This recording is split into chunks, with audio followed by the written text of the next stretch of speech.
No vídeo de hoje a gente vai falar sobre 5 fatores ambientais que podem impedir o seu bebê ou filho pequeno de conseguir dormir durante a noite.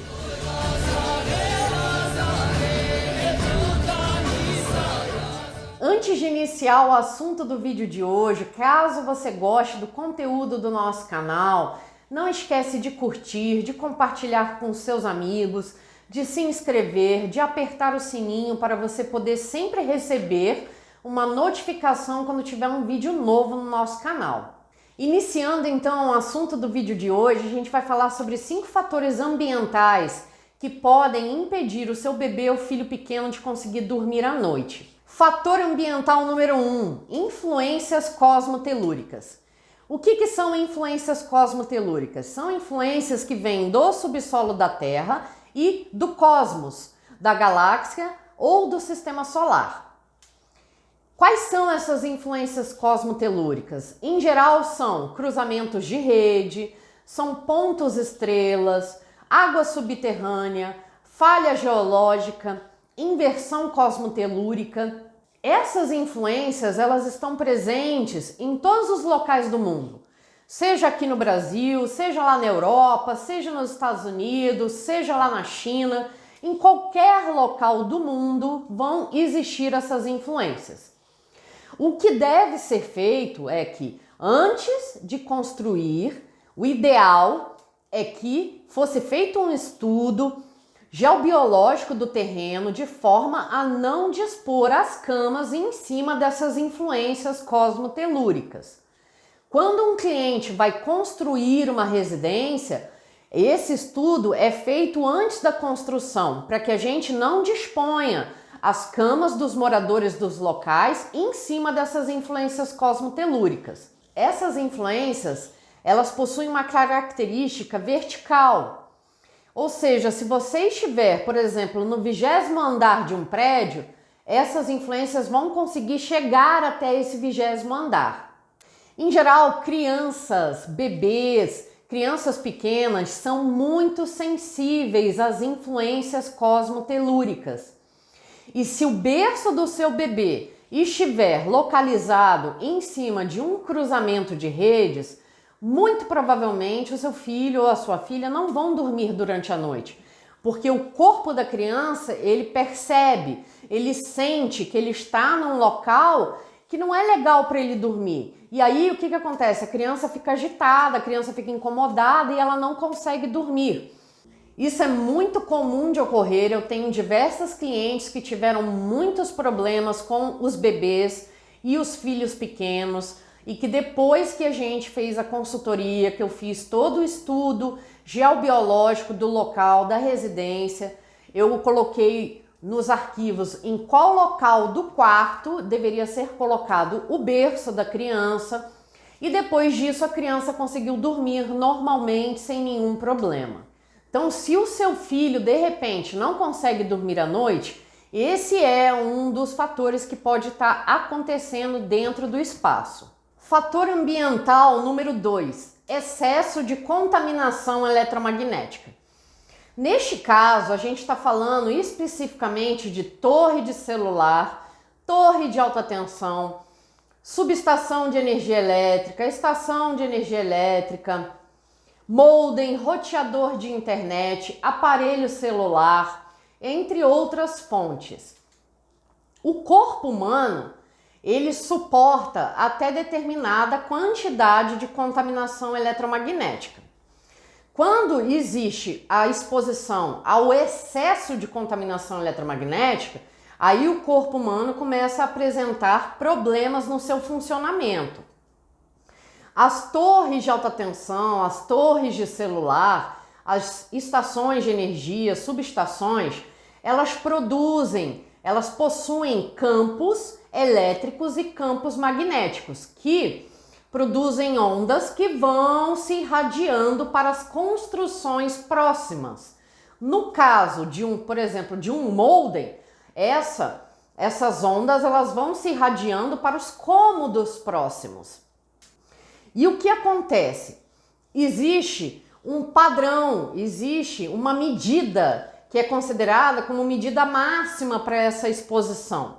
E o que passa disso começa a prejudicar o corpo humano.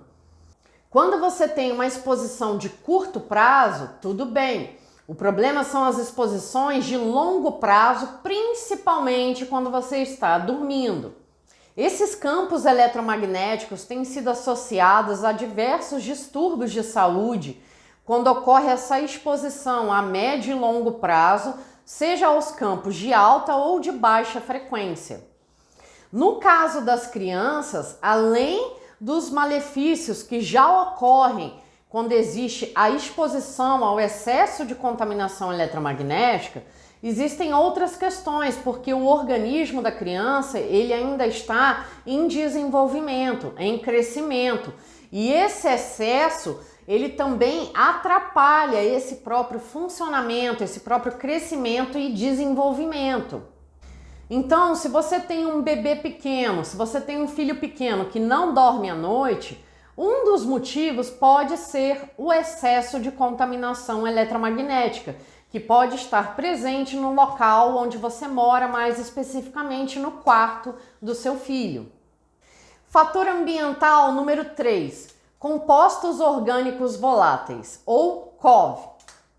O que são compostos orgânicos voláteis? São substâncias que são liberadas nos ambientes e que são prejudiciais à saúde. Tecidos sintéticos, materiais como MDF, MDP, conglomerado, aglomerado, OSB, entre outros, eles possuem compostos orgânicos voláteis que são liberados nos ambientes e que são prejudiciais à saúde. Seja no seu processo de fabricação ou de acabamento, eles utilizam substâncias que fazem mal para a saúde, para o corpo humano a longo prazo.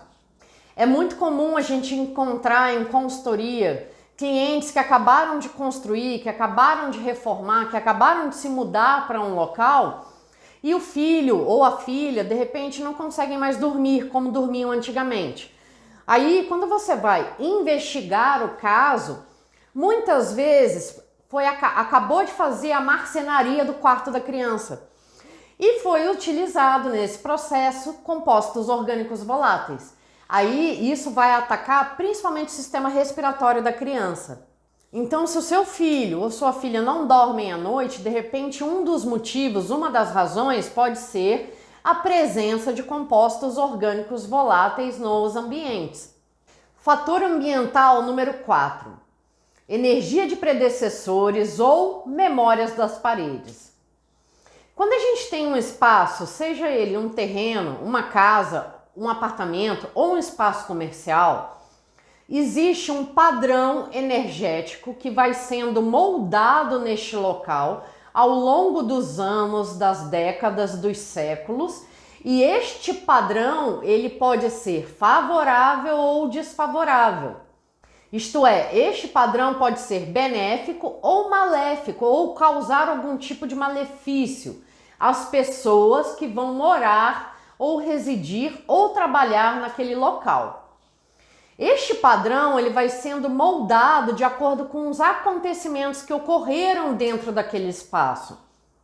Vamos imaginar a seguinte situação: você vai lá alugar um apartamento e aí você começa a discutir com a sua esposa ou com o seu marido.